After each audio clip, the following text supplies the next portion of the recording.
At Step Tizzle's back in the building. What up, y'all? You know what I'm saying? You're on tour for a bit, hey? Man, like, these things happen, you know. You're all over the country. Yeah, we get busy. Working for the man. Working for the man. These times, we just need to sit back. I have some Savannah's in the building, people. Toast.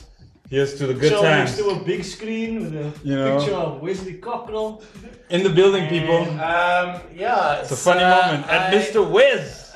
Undercover. Underscore. At Wes underscore undercover. My name What's that? I like that though. I just want to let you all know my name's spelled wrong. It's Westley? L-E-Y. Oh, man. But at least you got the cock right. In hindsight, that's a really good picture though. Yeah. Yeah, that's really good. Yeah, I think people can overlook the name. I look so shit right now. When this photo was taken, I was so hungover. You can see it a mile away. Bags under the eyes. Bags under the eyes, neck hair going on here.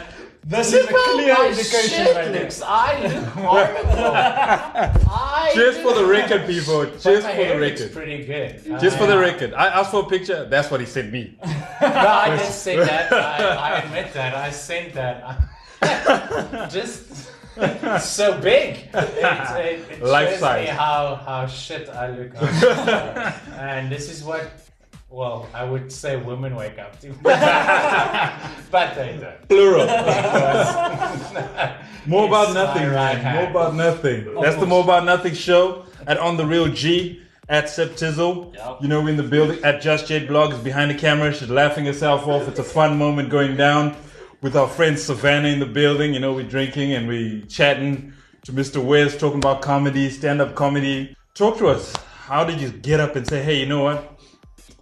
I'm gonna go make people laugh. Yo, dude, that is a toughie. I mean, nobody really wants. It sounds glamorous, but it isn't, because you just basically go out there and die. I mean, a lot. You go. I always wanted to be a radio DJ. It was kind of a thing when I grew up. I always wanted to be a radio DJ. Didn't pan out. Apparently my voice didn't kind of meet some kind of like the airwaves thing. I think that was just like a standard airwave voice. Your voice is not compelling enough. And then they used a lot of technical terms, and I was like, okay, I believe you. But then, then I went into the technical work for a while, like sound engineering and stuff like that. Like, if I can't be famous, then I'll just work backstage and work for the stars. And then comedy always like captured my fancy, because it's just like these guys talking about their lives, and it was funny, and people kept going to me, you should try comedy, and I tried it out, and I went up stage. I was really cool. I wrote my set out. I died. And then I went for the second time and I rewrote my set, and I died. Ooh, and then this story basically goes on for like 7 chapters. And then one night I went on and it just worked. And then, dude, it's crack, it's cocaine, it's the moment people laugh. Think about it, the moment when people laugh at what you just thought up in your head, which was like, I just saw a hobo fall. But you made it funny, and then so everyone's like, oh my god, that was funny, a hobo fell on the street, and you're like, yes, right? And then it became awesome, and then after that, the rest is history. So that's like, it's rock and roll. You got to go underground, you got to prep it, and then come back and surface and die, and then die, but then it gets better and better and much better, and then. What's setting you apart? I mean, you from when you came up on the scene, you've really set some path. I found myself. I know it sounds cliche and very like Mr. Miyagi, and I had to climb a mountain and stuff. But yes, I found myself. I know now how to tell it and what to do and what exactly I am about. I don't know. I'm not gonna think I'm in a high end man. I'm nowhere. No, I mean the name comes up here and there, everywhere, here and there. Yeah, it's because I run those shows.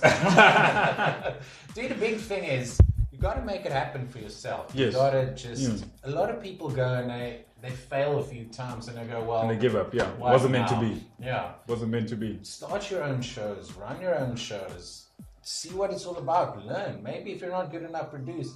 But I went on and I struggled, and what I found was, if you watch a lot of comedians, what makes them funny is they tell stories about their own lives. Yeah. And then you go, I've been there. I know that story. You relate. Yeah, you kind of relate. So when I started comedy, I went for that whole like, oh, I'm going to be a funny Afrikaner.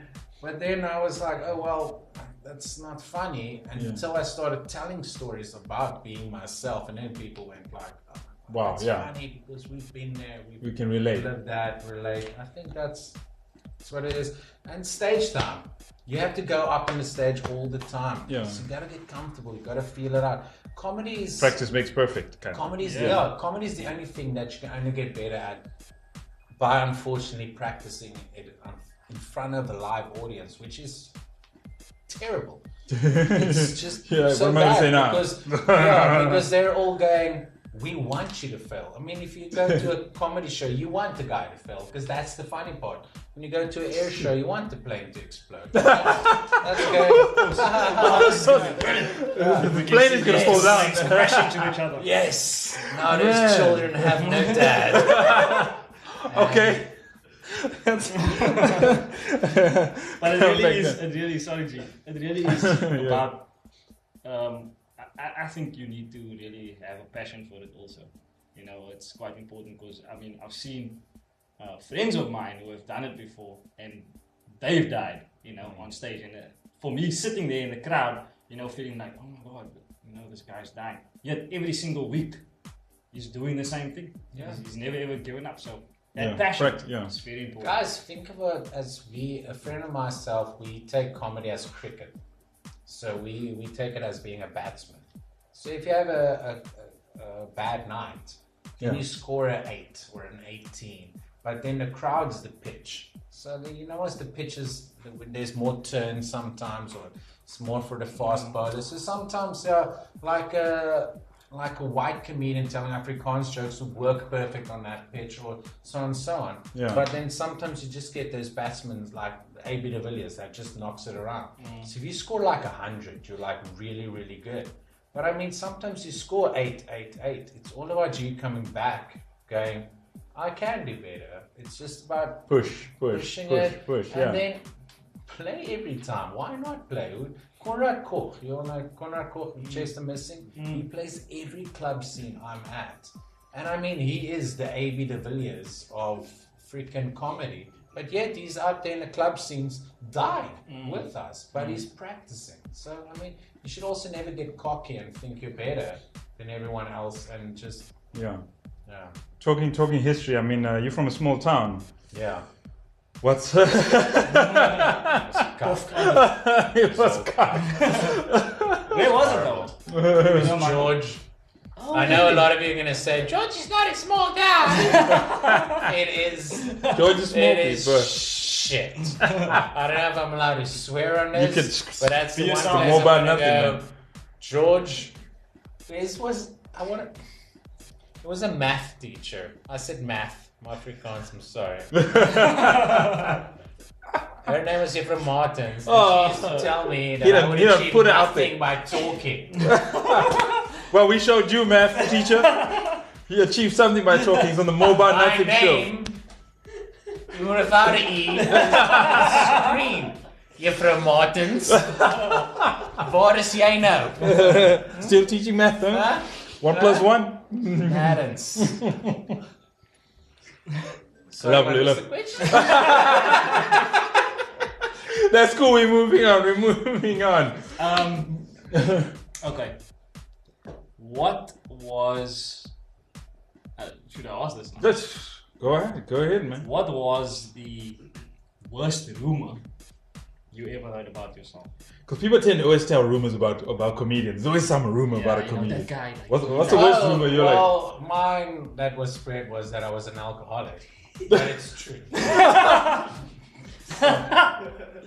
Yes. Okay, that doesn't count as the worst one. No. Dude, to be honest, I'm not at that level yet. I'm semi-pro. No, but everyone's spreads rumors about everyone. You know, bro, like semi-pro. Like it's like if I had to play rugby, I'd be in like the Vodacom Cup or like the Carling Cup of the European teams. So I'm not Wayne Rooney status is. Still people spread rumors. Why wouldn't we spread rumors of Wesley Cockrell? Who am I to tell? They're like, did you hear about Wesley Cockrell? Everybody goes, who the fuck is Wesley Cockrell? So like your fellow comedians are not like, yeah, Wesley came today and he was wearing one sock. No, they all say the same thing, which is Wesley got drunk. Wesley got drunk. And we drinking some Savannah. Yeah, who knows what's going to happen after the after party? You know, stick around. The More About Nothing show. We do an after party every time the show ends. You know, just listen to Mr. Wes right here. Yeah, sorry, it's no napkins. We gotta get some napkins. You can just dry with the napkins, please. You got him on that one. You got him on that one. Besides comedy, when you're not doing comedy, what you doing daytime? What's happening? Daytime, I freelance. Like I said, I did sound engineering, so I started to freelance. So I do a lot of that. But I don't actually anymore. I'm kind of more into the comedy now. So it's full time, basically. Yes. Well, if the times fail, then you have to go back to the freelance and get some money. Because I'm keep the lights on. Keep the lights on. Keep the lights on. But kind of a push for me was to say kind of no to a lot of freelance gigs, so that comedy could become a job to me, so that I can't go, but I have that money, so can't that you push it a bit more. Yeah. I don't know if it makes sense. Like people kind of respect you when you quit your job and you go, I'm going to build an ark. I mean, Noah had to probably fill out some forms when he started out. He probably went to his boss going, listen, boss, I'm going to go build an ark. So, there's a flood coming, and you'll see who's right in the end. But if you could fill out my RP5 right there, that would be so great. Yeah, look, I just man, I can't take no more. Yeah, because you see, this ark isn't going to float on its own. I just want to know if you can. Oh man, that's the More About Nothing show, people. We'll be right back after this break. It's all laughter, as you can see, with Mr. at Wes_undercover. What's the undercover about? I started the Twitter one morning when I was really hungover. It seems that's happening quite often. Just sound very cool. Yeah, but I mean, we already went through that conversation. Yeah. You can go join the other comedians about my problems. So, yeah, I don't know, dude. I just started it, and I thought Wes Undercover was really cool. And then I started it, and then I was much thinner than this. He's daydreaming. Why do you look so bad? We'll be right back, people. We'll be right back.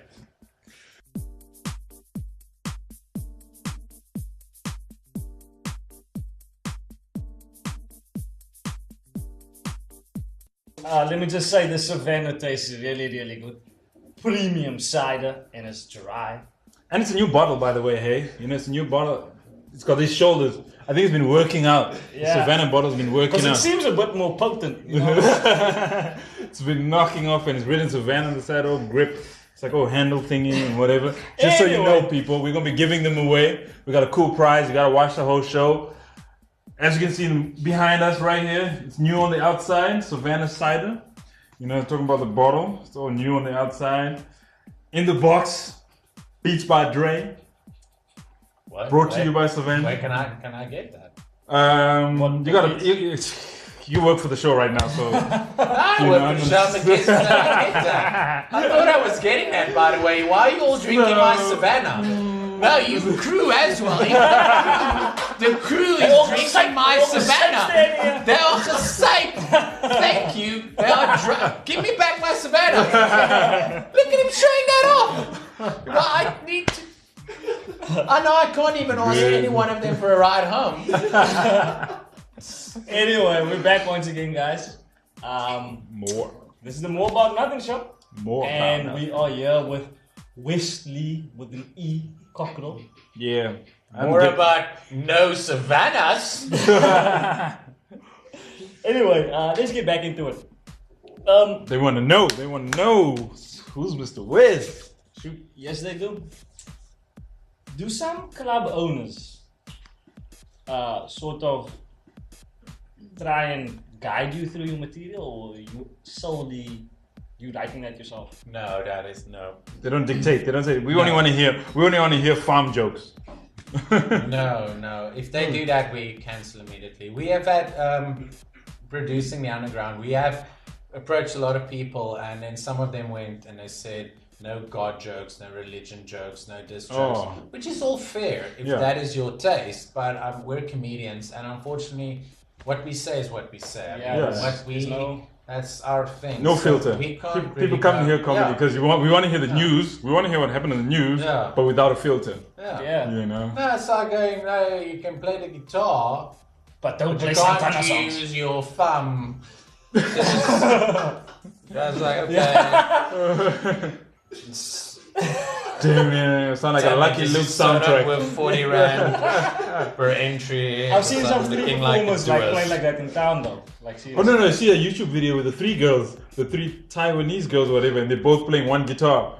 They're like, they hug each other, the other one hug the other hug the other. Telling you no lie. I've seen that guy in town though, that sits there in front of the guitar. That sounds like a porno. No, where did that guitar come out of? That's the sound of a I don't know, I'm leaving. I mean, I went to Thailand once and I saw omelets coming out of things that... Tell us more! I like you, trust those Taiwanese. I had a real cool question. Shit. Somebody hit us up. Somebody hit us up with a cool question. She was like, she's about to get married. Y'all doing any bachelorette parties, comedies? Have you done any bachelorette parties? I've done, I wish. I've done a few wedding MCs. Yeah. And cancer fundraisers, charity work and stuff like that. Yeah. Mostly stuff like that. I haven't done any funerals yet. I'm still waiting my big funeral break. But I think that would be so cool. You gotta get a comedian for a funeral. You know what I'm saying? You gotta get a comedian for a funeral. I really think so. No, I think that would be nice. Because like to be like, hey. I don't know, man. Did someone die? I can't go to funerals because I feel I'm not emotional enough. Because like people look at me like, why are you smiling? I'm like, I'm celebrating their life. You know? Yeah, exactly. So you celebrate their life. I have an Irish funeral where people have shots when I die.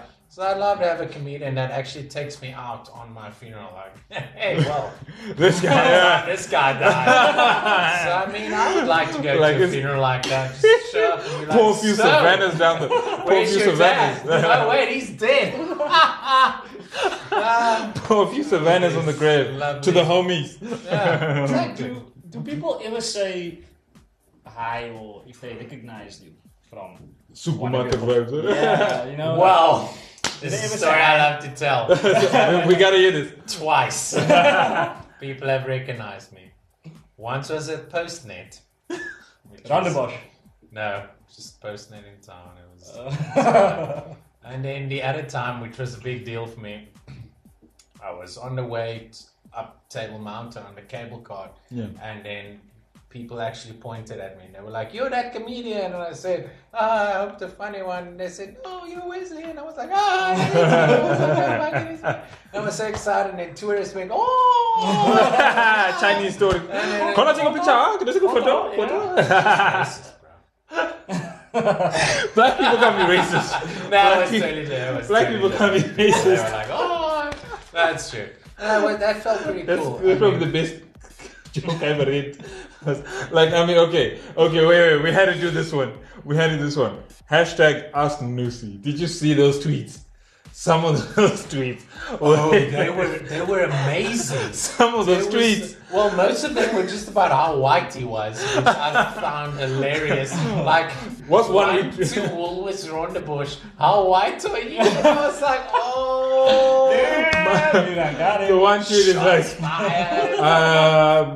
my dad left and went to the grocery store 18 years ago. When is he coming back? Hashtag ask me. But what did you expect when he put it on Twitter? I mean, dude, the rejects of Facebook go on there. So, I mean, it's like... Rejects. No, it's not true. Twitter's much better. We actually gave Facebook away. We were like, you guys Okay. We got to do this right now, though. We have you right now. I think this would be really fun. I'm going to send this to Musi. Hashtag Ask Musi. Two. You gotta send out 2 tweet stream right now. One serious one and one absolutely the same as everyone else, funny as ever. Well, one would be, are you really serious about your percentage-wise with the Eastern Cape thing? Because they really said Eastern Cape's the next province we're going to take, which... I don't... Okay, so that's a serious. And then second would be...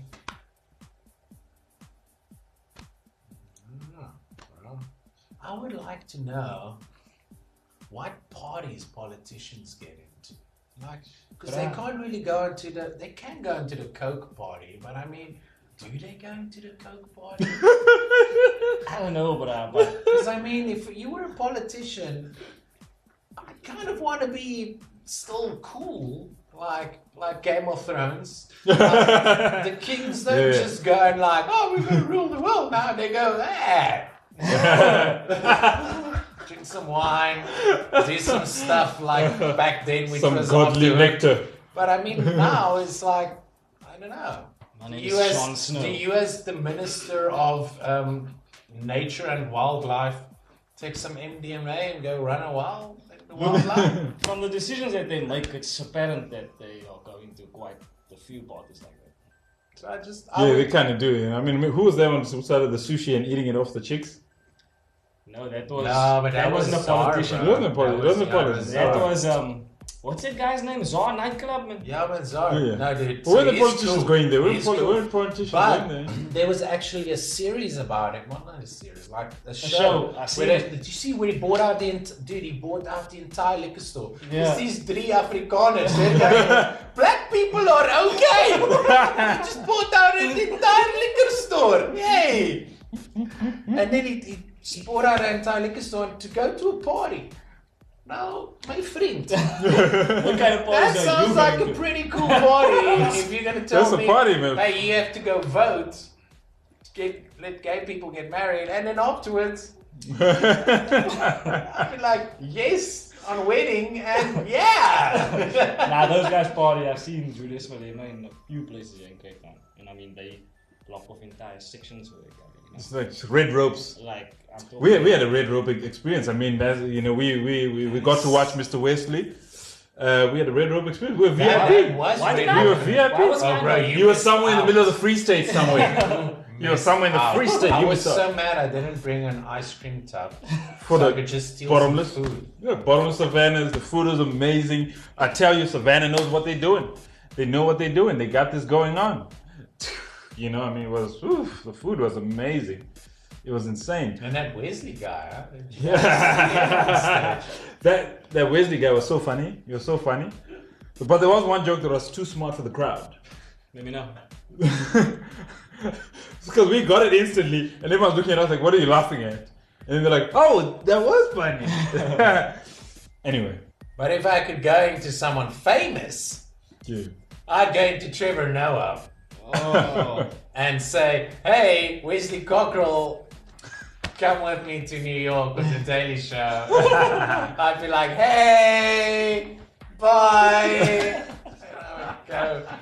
And then you guys would be so happy. And then I was not there. Yeah, actually that's true though, because I know a few people who never liked Trevor Noah. Yeah. They're like, oh, I love Trevor Noah, he's making it. I'm like, but wait a minute.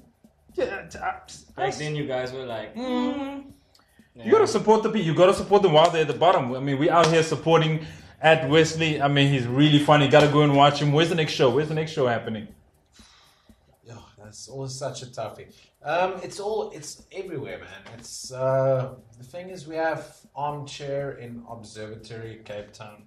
We play there all the time. Yeah, we run that. And then the River Club and Observatory in Cape Town at the Slug and Letters. Where's the next one? Well, this Sunday I'm at the Armchair Theatre and Observatory in Cape Town. It's a nice place. A nice place, and you should all come there because it's really good. Do they have a red rope? Do they have a rope? They don't have a rope because we don't judge people. Everybody's welcome. Everyone's VIP. Say no to xenophobia. I'm really trying to be across the rope. I feel I should always be on that side of the rope. Dude, I have to be honest. Comedy it's really not Rockstar, dude. It's very we are. No, I mean, we're the very end of it all. I mean, I just want a VIP rope. I mean, if I'm coming to watch any show, I'm doing a VIP rope. I mean, Trevor Noah's really made comedy cool. He's really John Flismus and Trevor Noah's made it cool. Yes, but yeah, comedy, dude. Like that Savannah gig we were all at. Yes, that was like they took comedy and made it look cool. But yeah, it was totally cool. I wish every night was like that, and you got free sliders every time. But I mean, like comedy is tough. To people, I feel people. Do you feel people don't take it seriously? Like it is a necessary part actually, because like if you go through a hard week, you don't want to watch the news because they're gonna be so depressing. But you want to know what's going on. And I feel you get that from comedy. I mean, I go onto Comedy Central just to catch up because then I know this is what's going on. This is what's really happening. No, I totally hear you. I love catching up on the news on the funny side of things. Yeah. But a lot of times people don't want to sit and waste their entire evening and listen to some comedy for this price. So it's always tough because people would rather go listen to a guy sing guitar, singing the same songs you can hear on the radio, in a shit note, than listening to some actual comedy. So it's a tough industry. But I mean, it's getting better though. It's thanks to Trevor Noah, it's starting to look very more rock and roll, much more like people go, oh wow, you can just be that. But now the cuck is now we're ending up with open micers that all think they're Trevor Noah. It's all just so bad. That's the man's show, people. Your shit was at the end. You know where it's at? Funny in the end. Plus, we didn't even really get to talk to each other at all. They're gonna catch up at the after party. You know it's going down. Savannah's at the after party. You know we got our beats. I'm gonna be rocking some beats everywhere I go. Apparently, I didn't get those. I'm sure into the competition you can get it. Drink you with Savannah. The new bottle. Oh, you can get plenty. It's bottomless tonight. Yes. You know Savannah all the way. Happy and wanna do a dance. Makes it just want to dance. Love this one. New on the outside. I tell you, it's great. You definitely want to enter the competition. You gotta look at this. The rules are gonna be on page. I get it. People just never follow the rules, man. People never